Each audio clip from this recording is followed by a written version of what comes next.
내가 너희와 라오디게아에 있는 자들과 물은 내 육신의 얼굴을 보지 못한 자들을 위하여 얼마나 힘쓰는지를 너희가 알기를 원하노니, 이는 그들로 마음의 위안을 받고 사랑 안에서 연합하여 확실한 이해의 모든 풍성함과 하나님의 비밀인 그리스도를 깨닫게 하려 함이니, 그 안에는 지혜와 지식의 모든 보화가 감추어져 있느니라. 내가 이것을 말함은 아무도 교묘한 말로 너희를 속이지 못하게 하려 함이니, 이는 내가 육신으로는 떠나 있으나 심령으로는 너희와 함께 있어 너희가 질서 있게 행함과 그리스도를 믿는 너희 믿음이 굳건한 것을 기쁘게 봄이라. 그러므로 너희가 그리스도 예수를 주로 받았으니 그 안에서 행하되 그 안에 뿌리를 박으며 세움을 받아 교훈을 받은 대로 믿음에 굳게 서서 감사함을 넘치게 하라. 누가 철학과 헛된 속임수로 너희를 사로잡을까 주의하라. 이것은 사람의 전통과 세상의 초등학문을 따르며 그리스도를 따름이 아니니라. 그 안에는 신성의 모든 충만이 육체로 거하시고 너희도 그 안에서 충만하여졌으니 그는 모든 통치자와 권세의 머리시라. 또 그 안에서 너희가 손으로 하지 아니한 할례를 받았으니 곧 육의 몸을 벗는 것이요 그리스도의 할례니라. 너희가 세례로 그리스도와 함께 장사되고 또 죽은 자들 가운데서 그를 일으키신 하나님의 역사를 믿음으로 말미암아 그 안에서 함께 일으키심을 받았느니라. 또 범죄와 육체의 무할례로 죽었던 너희를 하나님이 그와 함께 살리시고 우리의 모든 죄를 사하시고 우리를 거스르고 불리하게 하는 법조문으로 쓴 증서를 지우시고 제하여 버리사 십자가에 못 박으시고 통치자들과 권세들을 무력하여 드러내어 구경거리로 삼으시고 십자가로 그들을 이기셨느니라. 그러므로 먹고 마시는 것과 절기나 초하루나 안식일을 이유로 누구든지 너희를 비판하지 못하게 하라. 이것들은 장래일의 그림자이나 몸은 그리스도의 것이니라. 아무도 꾸며낸 겸손과 천사 숭배를 이유로 너희를 정죄하지 못하게 하라.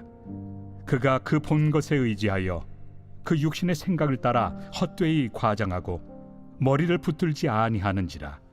온 몸이 머리로 말미암아 마디와 힘줄로 공급함을 받고 연합하여 하나님이 자라게 하심으로 자라느니라.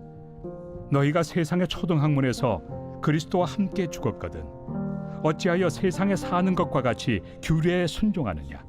곧 붙잡지도 말고 맛보지도 말고 만지지도 말라 하는 것이니 이 모든 것은 한때 쓰이고는 없어지리라.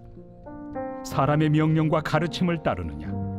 이런 것들은 자의적 숭배와 겸손과 몸을 괴롭게 하는 데는 지혜 있는 모양이나 오직 육체 따르는 것을 금하는 데는 조금도 유익이 없느니라.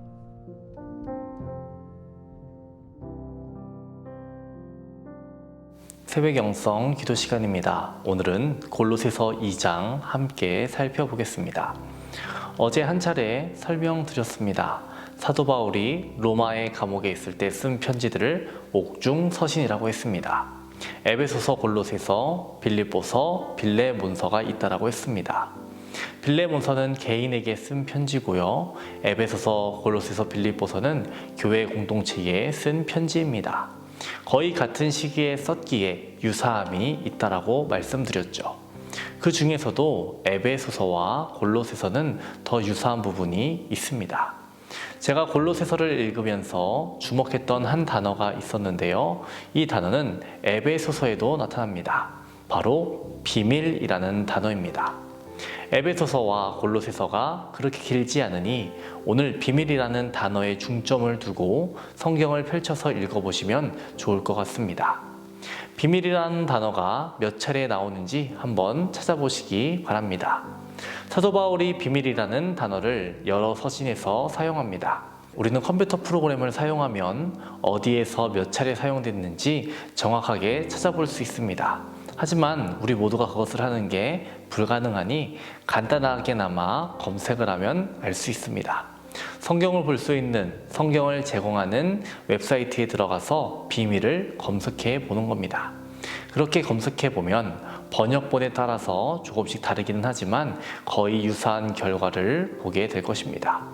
사도 바울은 로마서에서, 고린도전서에서, 그리고 디모데전서에서도 비밀이라는 단어들을 사용합니다. 이 비밀의 원어가 미스테리입니다. 미스테리 하면 단순히 감추어진 내용을 들춘다 이런 느낌이라기보다는 설명할 수 없는, 이해할 수 없는 아주 은밀한 비밀 이런 느낌 아닙니까? 바울은 당시 헬레니즘 시대의 사람들에게 익숙했었던 미스테리라는 용어를 사용한 것입니다. 당시 종교들 중에 미스테리 종교들이 있었습니다. 그리고 그들은 자신들만이 지식을 가졌다라고 말했고 그 미스테리를 가져야만 살아남는다라고 이러한 논지를 가지고 있었습니다. 또한 이단들이 찾아왔을 때, 다른 복음을 가지고 왔을 때 사도 바울은 이렇게 말한 것입니다. 다른 것은 필요 없다. 오직 예수 그리스도면 충분하다라는 것입니다. 하나님의 비밀인 예수 그리스도가 이제 드러났다라고 말하는 것입니다. 골로새서 2장 2절에서 4절 읽겠습니다. 이는 그들로 마음의 위안을 받고 사랑 안에서 연합하여 확실한 이해의 모든 풍성함과 하나님의 비밀인 그리스도를 깨닫게 하려 함이니 그 안에는 지혜와 지식의 모든 보화가 감추어져 있느니라. 내가 이것을 말함은 아무도 교묘한 말로 너희를 속이지 못하게 하려 함이니. 어떠한 교묘한 말들이 있었다라는 것일까요? 8절에 나오는 철학과 헛된 속임수, 사람의 전통과 세상의 초등학문 이런 것들을 언급합니다. 11절을 보면요, 손으로 하지 아니한 할례를 언급합니다. 할례를 받아야 한다라고 말하는 이들이 골로새 교회로 왔다라는 것입니다. 이에 대해 사도 바울은 어떻게 말합니까? 육의 몸을 벗는 것이요 그리스도의 할례가 이뤄졌다라고 말합니다.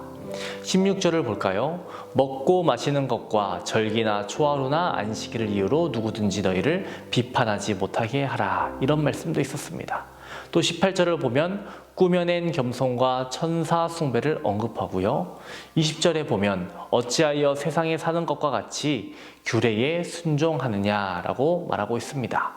어떤 이들은 비밀스러운 것을 찾아다녀야 된다라고 말하는 이들이 있었다라는 것이고, 할례 받아야 한다라고 말하는 이들이 있었다라는 것이고, 사람의 전통과 절기 이런 것들을 지켜야 한다라고 말하는 이들이 있었다라는 것입니다. 하지만 사도 바울은 말합니다. 그것들이 중요한 것이 아니라는 겁니다. 하나님의 비밀이신 예수 그리스도면 충분하다라고 사도 바울은 우리에게, 그리고 골로새 교회에게 알려주고 있는 것입니다. 하나님의 비밀인 예수 그리스도를 통해서 구원의 문이 열렸음을 말해줍니다. 골로새서 1장 13절에서 14절 말씀을 보겠습니다. 그가 우리를 흑암의 권세에서 건져내사 그의 사랑의 아들의 나라로 옮기셨으니 그 아들 안에서 우리가 속량 곧 죄사함을 얻었도다. 하나님의 비밀인 예수 그리스도 안에서 우리들이 구원을 받는다라는 것입니다. 우리들이 죄사함을 받는다라는 것입니다. 인간의 방법으로는 죄사함을 받을 수 없고 구원받을 수 없습니다. 앞서 말했던 전통과 절기를 지켜야 구원을 받는 것이 아닙니다. 미스테리 종교에서 가지고 있던 그런 비밀을 소유해야지, 깨달아야지 구원받는 것이 아니라는 겁니다. 하나님께서 열어놓으신 예수 그리스도의 십자가와 부활의 문을 통해서 우리들이 구원받을 수 있다는 것입니다. 예수님께서 나의 죄를 위해서 십자가 지셨고 예수님 안에 생명이 있음을 믿고 구원에 있어서 나는 철저히 아무것도 할 수 없음을 인정해야 한다는 것을 우리에게 말하고 있는 것입니다. 구원의 문은 인간의 방법으로 여는 것이 아닙니다. 하나님께서 예수 그리스도를 통해 열어놓으셨음을 믿어야 하는 것입니다. 사도 바울은 각 교회에 보내는 서신서에서 조금은 다른 표현들을 사용하긴 하지만 그 맥락은 같습니다. 오직 예수 그리스도를 믿음으로만 구원을 받는다는 것입니다. 철학, 전통, 할례가 방법이 아님을 분명히 하고 있습니다. 사도 바울은 예수 그리스도를 믿음으로 의롭게 된다라고 말하기도 하고 예수 그리스도 안에서 화목하게 되었다라고 말하기도 합니다. 사도 바울은 오늘 본문에서 분명히 말합니다. 2절에서 4절입니다. 이는 그들로 마음의 위안을 받고 사랑 안에서 연합하여 확실한 이해의 모든 풍성함과 하나님의 비밀인 그리스도를 깨닫게 하려 함이니 그 안에는 지혜와 지식의 모든 보화가 감추어져 있느니라. 내가 이것을 말함은 아무도 교묘한 말로 너희를 속이지 못하게 하려 함이니. 다른 것은 필요 없다라는 것입니다. 하나님의 비밀인 예수 그리스도를 깨닫고 알아가는 우리 모두가 되어야 한다는 것입니다. 그리스도 예수면 충분합니다. 예수 그리스도를 붙드는 저와 여러분 되시기를 주님의 이름으로 축원합니다. 오늘의 공동기도 제목은 교회를 위한 기도입니다. 교회의 부흥과 영적 회복을 위해서 이 땅의 교회가 복음으로 돌아갈 수 있기를, 또한 선교와 전도의 문이 활짝 열리기를 기도해 주시기 바랍니다. 기도하겠습니다. 우리를 사랑하시는 하나님, 예수 그리스도라는 복음의 비밀을 우리에게 알게 하신 주님의 은혜에 감사합니다. 예수 그리스도를 믿음으로 의롭다라고 칭해졌고 예수 그리스도로 말미암아 화목을 이루게 하셨으니 우리의 삶이 거룩의 삶이 되게 하여 주시옵시고 화목의 삶이 되게 하여 주옵소서. 오늘은 교회를 위해 기도합니다. 교회의 부흥과 영적 회복을 허락하여 주시옵소서. 이 땅의 교회가 복음으로 돌아가게 하시며 선교와 전도의 문이 활짝 열리게 하여 주시옵소서. 담임 목사님의 사역 가운데 성령님 항상 함께하여 주옵소서. 계획하시고 준비하시는 모든 사역 가운데 충만함과 풍성함을 허락하여 주옵소서. 말씀 선포하실 때마다 복음의 능력이 나타나게 하여 주시고 넘어진 자들 말씀으로 위로하여 주시옵시고 일으켜 세워 주시옵시고 용기를 주시고 주님을 붙들게 하여 주시옵소서. 태문을 위해 기도하는 성도 있습니다. 자녀를 허락하여 주시옵소서. 뇌출혈로 쓰러진 호모 장로님 2다리에 힘을 더하여 주시옵소서. 사고로 입원한 성도 있습니다. 일으켜 세워 주시옵소서.